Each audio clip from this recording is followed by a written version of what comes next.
सुप्रभात मंडळी. मी नीलिमा पटवर्धन आणि आपण सध्या वाचत आहोत अहिल्याबाई ही लेखमाला जी लिहिलेली आहे मीनाक्षीताई देशमुख यांनी. कालच्या पुढे सुरू करते. मनस्थिती कशीही असली तरी फडणीशीची कामे करणे तर भागच होते. त्यात घरच्या कटकटी. नारो गणेश आणि रखमाबाईंचे संबंध फार पुढे गेले होते. मल्हारला आईचे अनैतिक वागणे न रुचल्यामुळे त्याने अहिल्याबाईंसमोर मनातील मळमळ ओकल्यावर त्या म्हणाल्या, आम्ही सोसत आहोत ना, तुम्हासही तोच चला. पुत्रकर्तव्य करीत राहावे. तिकडे गौरीच्या टिपऱ्यांवर गाण्याचा खेळ सुरू होता. धावत येऊन म्हणाली, आजी सासूबाई, तुम्ही गाणे गात नाही बरं का. त्या हसल्या. ते करुण हसणे रडण्यापेक्षाही भयंकर होते. फुलाबाईचं विसर्जन झालं. कोजागिरी पौर्णिमेस सगळ्यांच्या बरोबर दूध प्यायचं निमित्त झालं. नथोबास उलट्या सुरू झाल्या. ज्वर वाढतच गेला. खोकल्यांची उबळ थांबता थांबत नव्हती. पंचमीस महामात्रेची चाटणे देण्यास सुरुवात केली. अहिल्याबाई खोलीत एकट्यात जाऊन घुसमटणारे दुःख मनसोक्त रडून बाहेर काढले. ही महामात्रा त्यांनी बऱ्याच लोकांच्या वेळी देताना पाहिली होती. तेवढ्यात नथोबाच्या हाकेने त्या धावतच त्याच्याजवळ आल्या. त्याच्या केसातून हात फिरवत म्हणाल्या, काय देऊ तुला? बोलणारे बाळा, का हाक मारलीस? माझ्याजवळ बसून राहा. बाळाबाई आणि गौरीस बोलवा. यशवंतराव मुक्ताबाईस कळून चुकले. नथोबा बोलण्याचा यत्न करत होता. आजी, मला एकट्याला धाडू नको ग. या दोघी माझ्या संगे. आम्ही स्वर्गात संसार करू. आजी, मी मरणार ना.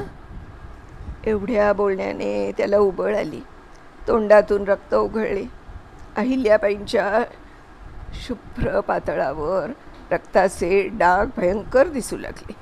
त्यांनी देवापुढे धावत जाऊन थाड थाड डोके आपटून घेतले. डोक्यातून रक्ताची धार अंगावर सांडत राहिली. रात्रभर वैद्य साठण देत होते, पण पोटात न जाता तोंडातून बाहेर येत होते. त्याची होत असलेली काहिली पाहून अखेर त्या वैद्यास म्हणाल्या, याचे कष्ट पाहणे अशक्य. याला शांत झोप येण्यासाठी आणि प्राण जाताना वेदना न व्हाव्यात असं औषध द्या. तिकडे मुक्ताबाई आणि यशवंतरावांकडे पण लक्ष द्या. नवमी उजाडली. इंदोरला निरोप गेले. समाचारासाठी उख महेश्वर लोटलं. किल्ला वाडा माणसांनी गजबजून गेला. मुक्ताबाईने आकांत मांडला. तिला सावरता हरकुआई दमून गेल्या. 3 प्रहरी नथोबाने क्षणभर डोळे उघडले. अहिल्यानी त्यांच्या मुखी गंगाजल घातले. दुसऱ्याच क्षणी प्राण पाखरू उडाले. एकच आकांत उठला. बाळाबाई गौरी तिथेच होत्या. गौरीला आता काहीतरी जाणवलं. नथोबाच्या महायात्रेची तयारी सुरू झाली. दोन्ही सुनांना न्यायला न्हाण घालण्यासाठी मुक्ताबाई येताच अहिल्याबाई ओरडून म्हणाल्या, पोरींना हात लावायचा नाही कोणी. त्यावर हलकेच मुक्ता म्हणाली, आई, आमच्या घराण्याची रीत. जनलोक आधीच तुम्हास नाना तऱ्हेने बोलतात. आमच्या घरच्या बायका आल्या आहेत, त्यांचे ऐकायला नको. चिडून अहिल्याबाई म्हणाल्या, म्हणजे या अश्राप पोरी जाळायच्या? मी मुळीच जाऊ द्यायची नाही. मुक्ताबाई निघून गेली. वैद्याने दिलेल्या चाटणाने त्यांना बरं वाटलं, पण लगेच त्यांना चक्कर येऊन बेहोश झाल्या. उठा ना आजी सासूबाई, उठा ना. हे स्वर त्यांना खोल गर्तेतून आल्यासारखे वाटले. किती वेळ झाला. त्या ताडकन उठून बसल्या तर समोर गौरी आणि बाळाबाई सालंकृत सजलेल्या दिसल्या. तुमच्या पातळाच्या निऱ्यांचं काम सासूबाईंना सांगितलं बरं का. मूठ उघडून या सागरगोट्या माझी आठवण म्हणून तांब्या भांडे ठेवले बरं का. त्यांनी दोघींच्या पायांवर डोई ठेवली. बाहेर नथोबाची सेज सजली होती. बाळाबाई आणि गौरीस हत्तीच्या अंबारीवर बसवलं. यात्रा नर्मदे तीरी निघाली.